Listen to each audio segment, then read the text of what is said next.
It's a warm welcome again for another edition of the SuperCoach lads, and fantastic to be here again after spending the weekend with the boys, Sluggy and Marco. How are you?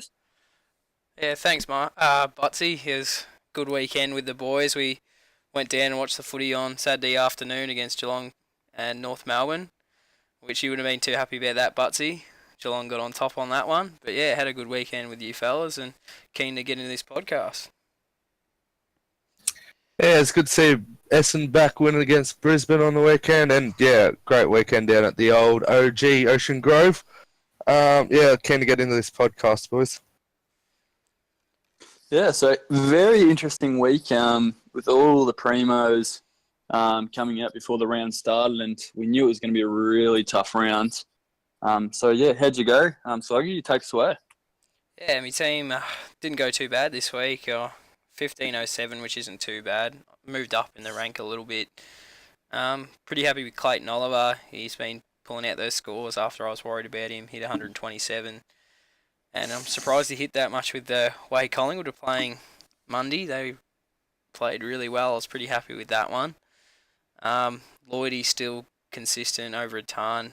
Devon also over a ton, so I was pretty happy with that. And I brought in that rookie Logan Austin who got 73, so it's a bit worrying bringing in someone like that after Tim Smith, but I was pretty happy with him.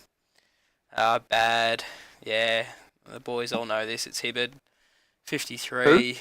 Michael Hibbard, 53. Pretty The bad. Spider. Yeah. Guys, can I just put some context on this Michael Hibbard thing? So it was about 5 weeks ago, and I picked up Simpson from Carlton, and then the next week Hibbard beat Simpson by about 20 points. Yeah. Still didn't hit 100. No. And Dan was saying to me, "You made the wrong trade. Hibbard's gonna get." I didn't say you made the wrong trade. I Yes, was you just did. rubbing You in did. Yes, you that did. he And actually the- outscored him when you brought in Cade Simpson. And And the I'm pretty guy's sure an you played absolute me. spud. And the guy's a spud, and he's Yeah. going to cost you a lot of money and a trade. Oh, he's on his bye now. He might have to go. Yeah, Holman with the 57, which isn't too good, coming off those big scores. And yeah, got to be unhappy with the captaincy on Gorn with 76. That's basically sums up my week. Nice and short for you, fellas. How did your week go, Oh, Marco? beautiful. Yeah, so I had a great week this week, actually. I scored 1679, so I went up in rank 9k. I'm now sitting at 33k. My Sydney trio have just been on fire the past few weeks. Lloydie, Heaney, and Franklin both scoring over a ton. Ollie Wines this week scored 142 and looked nice. They were me goods. Oh, and Zachy Merritt scored 120, so that was great. And Stephen Martin 110. But their bads were Bailey, Banfield, and Holman. And then they were their own real bads that I could see. And then the other bads were having Gorn as captain like Slug. And then having Cofield sitting on my bench without the emergency on him, because I didn't even realise a spud was playing. So missed out on his 46 points. But other than that, wasn't a bad week by me. What about you, buddies? Oh, buddy, it's nice. Yes. So, yeah, I again had another struggle week. I only used that one trade. Brought in the youngster from Sydney, Austin. Again after. St Kilda, mate. Yeah, Yeah, come on, St mate. Kilda. Sorry. Another week of me and Anth making a trade and Daniel following suit. But anyway, we're used to that now. Yeah. So I had a pretty disappointing week. Hit 1400. Again, dropped in the rankings out to 65, but I'm actually pretty happy with my team at the moment. I've got 415k in the bank, 16 trades, and I'm really looking forward to bringing in some absolute guns in the next few weeks. Impressed with Heaney. I think he's one of the best. I think he's the best under 23 player in the comp. And bad Petraka. He's just cost me. He's got so much talent, and he cannot fit in their midfield. And yeah, he's only averaging 77 now, so I think he might make his way out this week. But yeah, someone who I really want to spotlight on, boys, is Fritz from Melbourne, and he's coming into a bye. And he's had a good 7 weeks. He's hit a 90, 65, 98, 87, 87, 111, and 84. And, it's just really, when a lot of us didn't think he was going to be that great, he's doing really well. He's ranked 154 in the comp for SuperCoach points, and he's already made us 300K for the season, averaging 77. The kid's bloody got it, and he just looks so classy with that left foot, playing on that half forward. So, that was shining light, and someone I've been really impressed with this year. So we'll go to our discussion questions. Do you want to start, Sluggy? Yeah, mine is something that we talked about during the week. Probably shouldn't get too heavily into it, but it's just talking about the issue that a lot of people were talking about at Etihad Stadium, where they introduced the gender fluid toilets for spectators during the game against St Kilda in Sydney. They basically. So do you want to delve into that, sorry, because a lot of people wouldn't know what that was about. Well, that's what I was getting into, mate, but you kind of cut me off there. They basically put up signs and flashed it on the big screen saying that you could go into what gender-specific toilet you wish to use. So basically, women could be walking into men's and men's could be walking into women's. So basically, there's just a long-term issue with that where there's complications. Drunk men could go in, saying that they believe they're women just to, have a bit of a perv, or it can also confuse children. I think it's just really a touchy issue that the Etihad Stadium put on a lot of people, and I hope that it doesn't stay. I feel like they could have done such a better job, with just, what do you call them, unisex bathrooms. Like, it's not something that should be introduced into a stadium just so shortly with, like, no sudden thought. Like, I don't think anyone knew that they were going to do this coming in.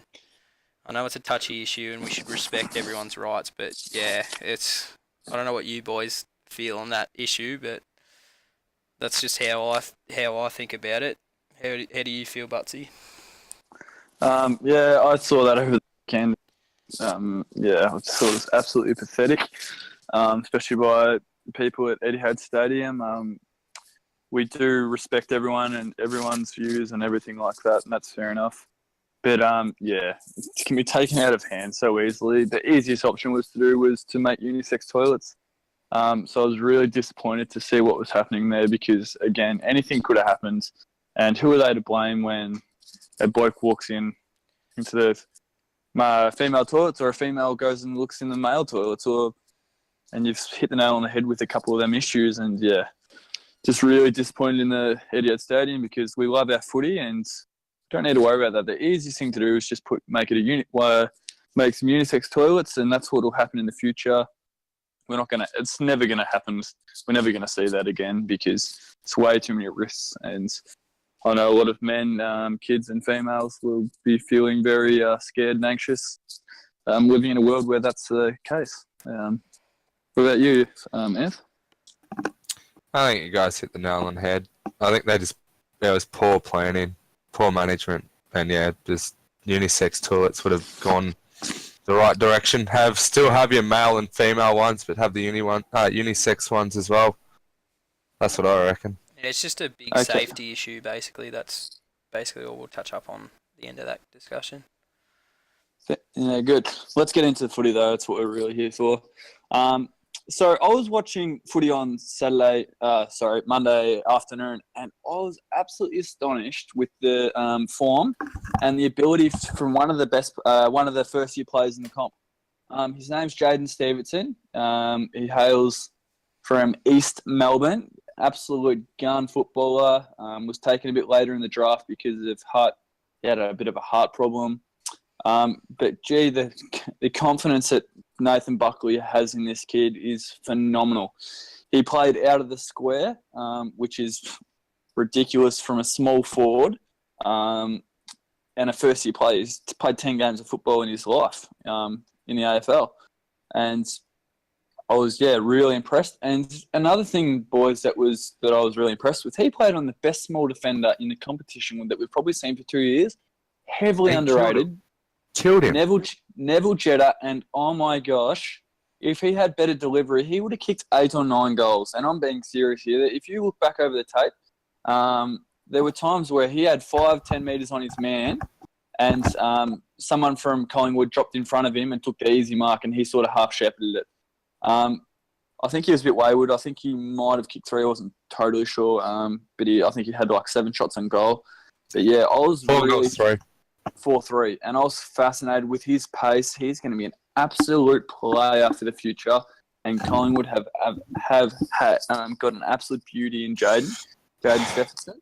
So my question is to you boys, do we think he's the best first-year player in the draft, 18-year-old? Well, I'd love to say so. I'm a Collingwood supporter, so... But yeah, I don't know, who would you consider up there in the top, like the next probably pick? Who would you contest him with from the draft? Who do you think, Marco? Yeah, so it's hard to think I about. don't know. Chera's found some form, but... Kera has been good. But not on kind of a consistency level that Stevenson's been pumping out. Yeah, I don't know. He's the only one that I can think of that's... I can't put anyone ahead of him. What do you think, Marco? Oh, no, I reckon he's the best.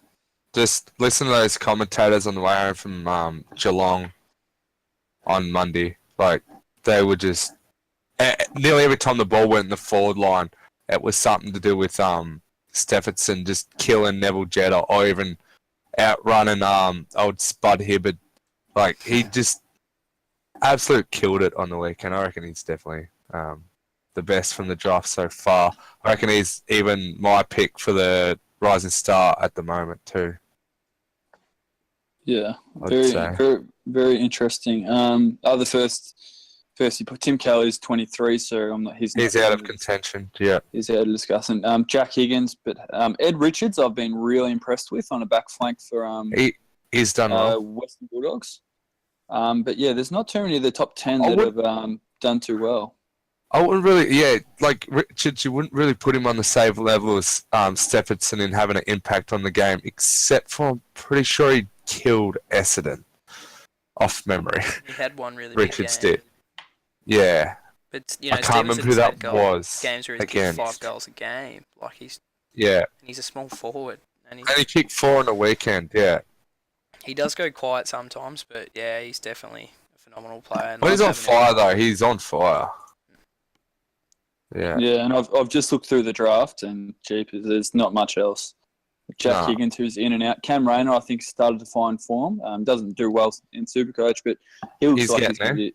He looks like play. Andrew Brayshaw has been consistent, probably hitting that 15 to 20 touches. Paddy Dow has got a little bit better. Ciro's all right, but yeah, other than that, there's not too much there. How did you say his name, Butler? Chera. No, he said Ciro, mate. He said Ciro. Definitely did. He did for the first time too. I didn't pick him up on it because I'm a good bloke. No, the first time he said it right, I'm pretty sure. No, he didn't because he said it after. Okay. Second, another discussion point. The bump, Hodge versus Heppel. Thoughts? Great bump. That was lovely. Going for the ball, both going for the ball. Nothing in it. I loved it. Yeah. It was sad to see that Heppel was out for the rest of the game for it because he's a gun and I love Heppel. He was in really good form before that too. But it was just a clean footy bump. No, nothing in it. It was just brilliant. I loved it. And I hate Luke Hodge too. So, what do we think about the bump in our game? I think and I know there's concussion and things like that, but jeepers, I think that's the best aspect of our game. The physicality, especially the bumping tackling. What do you guys think? Yeah, I agree. And it's nearly getting taken away by all these rule changes, all the MRPs jumping on board and suspending players. It's almost, you almost don't see it as much anymore. So yeah, definitely good to see that. It's not written on our run sheet here, but what about that? So Taylor Adams with the below the knees contact on, I think it was Joel Smith, was it? Yeah. Where he just dove over the top, no contact at all, and just dove over the top, and it was a free kick. And if that tap went to a Collingwood player, and they would have scored a goal out of that too. They were out. There was 2 Collingwood players 50 out with 20 metres space. there's an issue with that rule, and I've heard David King and a few of the boys from Fox Footy talk about it a fair bit, where it's a rule where it should be just if they go feet first or they're actually going like front on with the player, not from the side. Because I think what that player just ran into Taylor him. Adams did was really smart, but yeah, as a result of it, it was a free kick against him. What do you think, boys? Do you know why that rule came about in the first place? And this is pretty ridiculous. It came from Gary Rowan breaking his leg in an absolute freakish incident. How often did that happen in history too? Before that, And don't we love when players, and not all the time, but when players put their head over the ball and have to dive for it? That was absolute footy smarts by Taylor Adams. Oh, it definitely was. It was brilliant. Absolutely brilliant. Dermot Burden said, followed it up after the game when I was listening. He said that he should have gone in, stayed on his feet, and actually picked the ball up. If he had to pick the ball up, he would have got tackled straight away. Very, very interesting. Yeah. I think we better move on, boys. Spend a bit of time on that. Yeah. So trades in general. Sluggy, do you want to start us off? Oh, alrighty. I'm doing the midfielders this week. It's a bit unusual. Ooh. I'll just do a little touch up. Jack McRae, just coming off his bye. Obviously not going to bring him in this week because he's got a break even at 215, so he's going to go down in the next 2-3 weeks. So definitely have a look out for him. Maybe even the week after if you got the cash. Yeah, it's hard to talk about the boys coming in because there's not many that are worth picking up because you're going to have your Tom Mitchell. Obviously, if you don't have Tom Mitchell, bring him in straight away. Paddy Cripps, he's the other option. Well, you got a couple of PODs in Andrew Gaff, who's been doing really well. He's actually only had the one game over 100, which was his round 11 score. Over 100? Why would you get him? No, all of his scores are over 100 except for the one game in round 11, sorry, obviously. Who was this? Andrew Gaff. Yeah. Ed Kerno, he's been pretty good himself. We talked about him a few times, actually. He's still pulling out some big numbers, only had the 3 under the ton. So he's actually another option. But yeah, it's definitely, if you have to pick up a midfielder this week and you don't have Tom Mitchell or Patrick Cripps, it'd be someone you'd look at. I'm just going to continue with what I did last week, boys, and just put like a top 8 situation in my midfielders. So first, I've actually got Tom Mitchell sitting there. Jack McRae second. Get him in when you can. Fifey third. Clayton Oliver I've got in fourth. Patrick Dangerfield. Patrick Cripps. Dustin Martin. And I've gone Caniglio, but honourable mentions for Josh Kelly and Taylor Adam Treloar. Got there nice. Yeah. I got there in the end, boys. Yeah, that's basically all I can touch up with the midfielders this week. There's not too many options coming in. Look to these defenders and forwards. There's a couple of options. What have you got this week, Budsy? Oh, do you want me to go? Yeah. So, yeah, I've got the forwards this week. Now, someone who, it's a big call, but I'm thinking about, really thinking hard about bringing in Josh Kennedy from West Coast. Now, the big reason that I'm thinking about it, and I wouldn't usually, last year I did, and he hit me some big scores. Inconsistent, and I knew that was coming, but I took the highs and lows. But this year, I think he's going to get straight back to that form. He's been building and building. Come fresh off 100 last week. He's only 400k, cheap as. The buys are out of the way for him. And the big factor for him is Jack Darling's out for 46 weeks with an ankle. So they're going to be going through him something shocking in the next six weeks. He's going to kick a heap of goals and he's going to give you bulk a lot of points like Tommy McDonald, who's in a real good patch of form. And so, yeah, he's coming off his finals, which is where you would sort of start looking at people who you're going to bring in, who they've got in the finals, especially for a full forward. So West Coast have got Freo that first week of the finals, which he will absolutely carve them up. And I reckon he's going to hit 120 in that weekend. I know it's hard to predict now, but yeah, he's someone to really look out to. And in the grand final week of SuperCoach, they've got the Brisbane Lions, who'll be pretty much giving the season up by then, around the last round of the year. So he's going to go really well off them 2-1s. And he's someone you really got to have a think about, because he could be an absolute. You could be a mastermind by bringing him in. The other one's Toby McLean, who I high-fived after the 2016 grand final, as I was being a fanboy like I do every year. And yeah, he's fresh off the I reckon bye he as wore well. that jumper for weeks, but like that Bulldogs one. Oh, still sweet with it. Yeah. Fanboy. So Toby McLean, this year he's hit a 63, a 91, a 72, and 100. What do you think about them stats, boys? Pretty solid. Well, you obviously weren't listening because they were terrible. Yeah, I don't know what you were talking about, Marco. Their last few weeks haven't been the greatest, but they've been terrible. So them 5 games are his worst ones. The only games he has hit under 110 this year. So it shows you how well he's doing. He's hitting some really big numbers. And yeah, I would really, if you don't have McLean, you've got to get on him now, because he's an absolute jet and he's becoming a really, really good player. And yeah, so my two Josh Kennedy and Toby McLean. And Toby McLean will cost you $540, and he's averaging 107, which is as a forward too, and you can swap him in the midfield if you need. But as a forward, you take that every day of the week. So yeah. So what about the backs, Marco?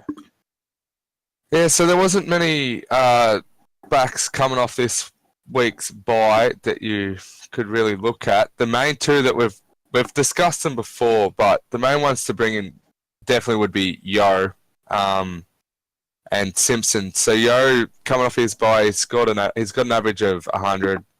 All of his scores have been right on that 100 mark, like pretty much within like 5-10 points. And he has 3 scores that are outliers from that. So he's had a 27 in round 3 where he just had a stinker. A 150 in round 4 and a 70 in round 11. So they're the 3 scores that are really out of that like 95 to 105, 110 mark of his score. So I'd be definitely bringing him in. Another one fresh off his bye is Cade Simpson, averaging 104. So he's also another option to bring in. There wasn't really too much else in the way of defenders this week coming off the bye. But if you're looking for a sneaky POD, you can't go no further than old Spud Frawley. He's averaging 70 points. So if you're looking for a POD, get Spud Frawley in from Hawthorn. what have he scored? They're my trade spuds. Oh, Spud Frawley, you interested? Yeah, I'm very all right. interested. He's got a 80, 48, 22, 79, 71, 71, 89. Oh, peaking there. He's going over his limits there. 85 and an 84. So I'd bring him in. I'm gonna back him in this week. He'll hit a 90 this week. Yeah. No, I really couldn't find much, boys, so I had to throw a gag in there. Fair play. That's pretty good. Oh, I liked it. Okay, so we'll start with my segment. Captain Butsy's Captain's Corners. So we'll go through last week's and who we all had. Do we remember? Yeah. Yeah. Just go. I went Brody Grundy as a pick. And What did he get? 94. 94. And I don't remember. Oh, Vice on Stephen Martin, he got 110. Yeah, nice. Sluggy? Yeah, I had Vice on Danger. Got 103, so I didn't back him in and took the 73 captaincy from Maxi Gorn. Oh, I thought you said he was going to hit over 120. I didn't say he'd hit over 120. I'd have to go back and check that one, but I might have. Pretty sure you did, but anyway, I told you to go against it, but don't worry about it. Yeah, and I went Danger as my captain, and yeah, he hit 103. Wasn't very good, but looking at the week, not many players hit. The only probably other one you could have picked was Heaney, and you'd never put a vice captain or captain on him because he's only hits 100s, 110s. Yeah. So I've done some thorough research this week, and I've got 3 players that I'm really that I'd really think you need to have a look at. One's probably the 3rd or 4th best player in the comp, Paddy Dangerfield. He's playing Richmond this week. We know they don't tag. And we know that by Neil hit 35 touches against them, Fife had 33 touches against them, and Tom Mitchell had 42 against Richmond. They don't tag, they never have. We saw in the first final, Geelong versus Richmond. It was at the MCG, and I was there, and it was a beautiful game. Richmond's first finals win in years. And Danger had 31 touches that night and hit over 140 points. He didn't get tagged, and I think he kicked 2 or 3 goals as well from memory.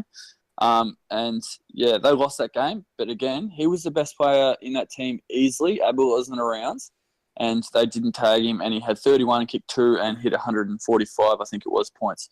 They haven't changed anything with the tagger situation, so I'll definitely chuck a captain on him. They play on Sunday afternoon on TV. You should get around that game. It's going to be a beauty. The other one who's in some really good form is Gazza Ablett. So Richmond don't tag. The last 3 weeks, he's had 25 touches, 37 touches, and 34 touches on the weekends. And again, they don't tag. So I'll definitely jump on Ablett if you got him and put a sneaky captain on him because I think he'll dominate. And then the other one is Tommy Mitchell, standard one. I'd chuck the vice on him. They're playing the Adelaide Crows, and they're going terrible at the moment. And they play on Saturday night. So there's 6 teams out this week. So, yeah, Tommy Mitchell's one. If you need that vice, I'll chuck it on him. So, again, the Adelaide Crows don't tag in the grand final. Dusty Martin was the hottest thing going around. A Ferrari drove past him, and people still thought Dusty was better. And he had 29 touches against the Crows, got the Norm Smith, and I can see Tommy Mitchell easily having that 30, 40 touches on the weekend, and he'll be a really good vice for you, and I think he'll hit that 130 mark that you'd take. And so I'm going to say, Mitchell 130, Ablett 160, Danger 140. What about you, Sluggy? Jeez, you nearly put me there asleep there, Bots. That's the only reason people watch the show, boys. Oh, yeah, sure thing, buddy. Listen. I'll keep mine short and sweet. Vice captain, I'm going Patrick Cripps. I'm hoping he's not got that injury that he played in the week before, but yeah, he just shows that he can hit those big numbers, 140s and 150s, so I'm going to take a punt on him against the Dockers. Going to go captaincy on Tom Mitchell, who has been in good form after that little stint he had earlier in the year. He had 135 last week and 116 and 155. So his past 3 weeks have been pretty good. I'm pretty happy to go captaincy on him. What are you doing, Marco? Me this week, I am going with Buddy Franklin as vice captain. So last time he played West Coast, he scored 175, which was round 1 this year. I'm really hoping he could replicate that down across in Sydney. And then my captain pick would be Tommy Mitchell. Keeping it short this week, boys. But they're my picks. Following me like usual, nice. Oh yeah. On the bubble, Yeah. did you guys do research this week for this? I wouldn't say No. research. It's just generally who you should be bringing in, right? A bit of research.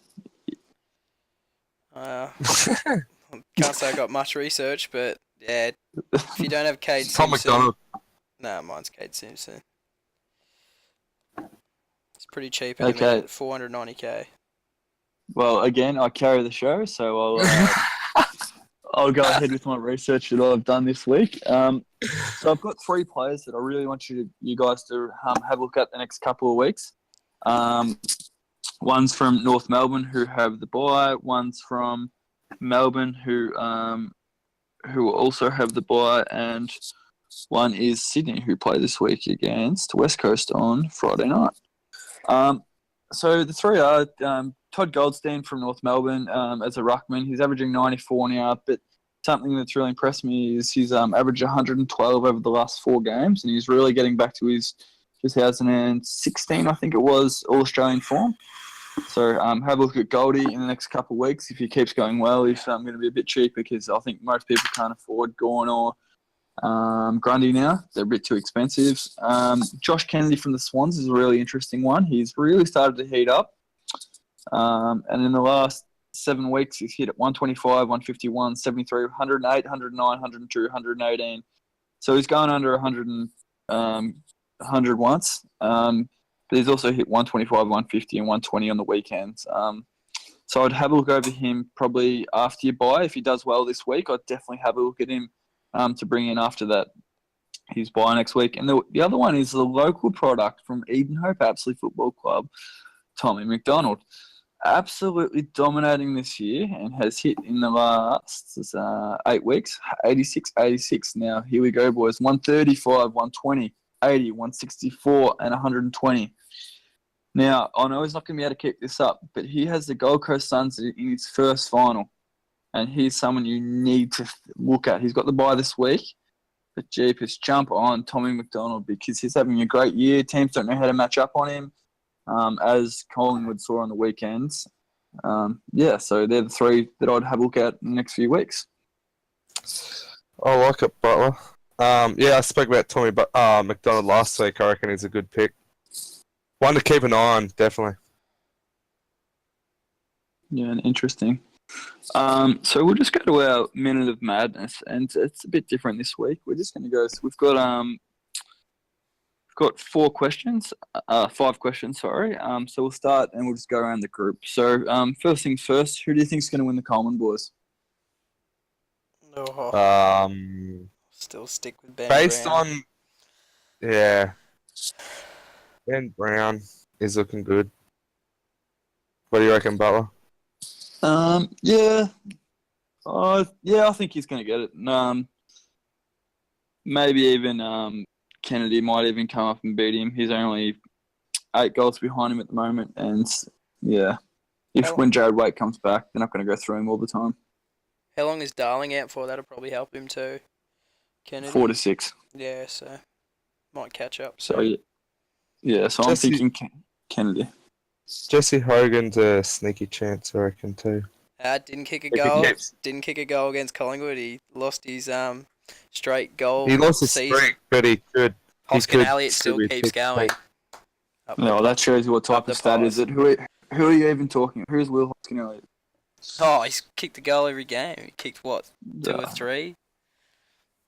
No, great stats. He wouldn't even be in the best 500 players. Oh, he's bloody good kick at goal. Doesn't often miss. SuperCoach Player of the Year, so the player who's going to score the most points. Oh, I'm gonna have to go with Gawn. After the couple of bad weeks of McRae. I reckon Gawn, but I think Fife's a chance if he can pick it up again. Yeah, I'm gonna go Gawn as well. He's just dominating the ruckings. You know, if you've got a really good ruckman, you can get really good points. It'd be interesting to know when the last ruckman won the SuperCoach, or if there have ever has been an ruckman that's won SuperCoach Player of the Year. That'd be interesting to find out for next week, boys. Surely Goldstein's 2016 would have had him on top. I reckon he was. It was Fife or whoever won the Brownlow that year. I reckon it might have been Fife. He won it. I reckon it was Fife.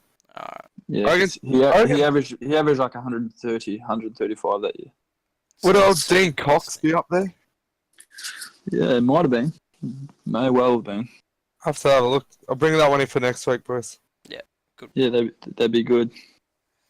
Premier. I know my I'll still stick with Richmond. pick. Yeah, same. Consecutive games won at MCG. They don't look like they lose there. And I think they've won like 15 or 16 in a row. Yeah, so that's the issue. Like, obviously West Coast are in better form when they're playing at home, but it'll be interesting to see how they play when they come against a team at MCG. Geelong's also a sneaky chance based on their current form, and so is Sydney. I reckon it's out of the top 4 at the moment, but Richmond's my pick.